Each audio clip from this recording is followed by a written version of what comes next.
ಭಾಗ್ಯ ಬರ್ತಾರಲ್ಲ, ಭಾಗ್ಯ ಬಂದವ್ರನ್ನ ಬಗಲಲ್ಲಿ ಹಿಡ್ಕೊಂಡು ಕೇಳ್ರಿ ಹೆಂಗದ ಪರಮಾತ್ಮನ ಒಂದೊಂದು ಸಂಕೇತ ಅದ. ಹೆಂಗಂತ ಕೇಳಿದ್ರ ಶಟದ ಬೇಡ್ರೆ ಕೊಡುವಂತ ಶಕ್ತಿ ಪರಮಾತ್ಮನಲ್ಲಿ ಇಲ್ಲ. ಹೆಂಗ ಶಟದ ಬರೋದು ಶಕ್ತಿ ಪರಮಾತ್ಮನಲ್ಲಿ ಇಲ್ಲಪ್ಪ ಅಂತ ಕೇಳಿದ್ರ ಒಂದು ಕತಿ ನೆನಪಾಕತಿ. ಭಸ್ಮಾಸುರ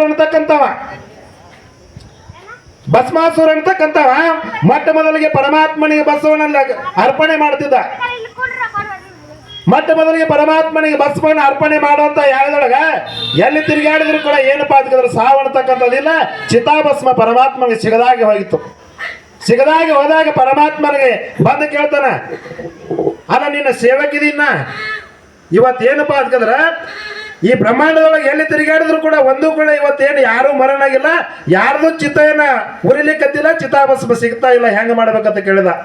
ಅವಾಗ ನೀ ಹೆಂಗ್ ಮಾಡ್ಬೇಕಂತ ಹೇಳಿ ಪರಮಾತ್ಮ ಯಾವ ಭಸ್ಮಾಸುರ ಅಂತಕ್ಕಂಥವನಿಗೆ ಕೇಳಿದ. ಅವಾಗ ಏನು ನಾವು ಇಚ್ಛಾ ಮಾಡಿನಪ್ಪ ಅದಕ್ಕಂದ್ರೆ ನಾ ಯಾರ ತಲೆ ಮ್ಯಾಗ ಕೈ ಇಡ್ತೀನಲ್ಲ ಅವ್ರು ಸುಡಬೇಕಂತಕ್ಕಂಥ ಇಚ್ಛಾನ ಮಾಡೀನಿ ಅಂತಕ್ಕಂಥ ಮಾತು ಹೇಳ್ತಾನ. ಆವಾಗ ಇಚ್ಛಾ ಮಾಡ್ಬೇಕಂತಕ್ಕಂಥ ಮಾತು ಮಾಡೀನಿ ಅಂದಾಗ ಕೊಟ್ಟವಾಗ ನಿನಗೆ ಉರಿ ಹಸ್ತಂತ ಹೇಳಿ ನಿನಗೆ ಆಶೀರ್ವಾದ ಮಾಡಿದ. ಅವಾಗ ಅರ್ಧ ಮರ್ಧ ಬುದ್ಧಿ ಏನು ಮಾಡಿದಪ್ಪ ಭಸ್ಮಾಸುರ, ಇದನ್ನ ಪ್ರಯೋಗ ಮಾಡ್ಬೇಕಲ್ಲ, ಇನ್ನ ಪ್ರಯೋಗ ಮಾಡ್ಬೇಕು. ದುಷ್ಟ ಬುದ್ಧಿ ಸೇರಿಬಿಡ್ತು. ಇದು ದೈತ್ಯರ ಗುಣ. ಹೆಂಗ ದೈತ್ಯರ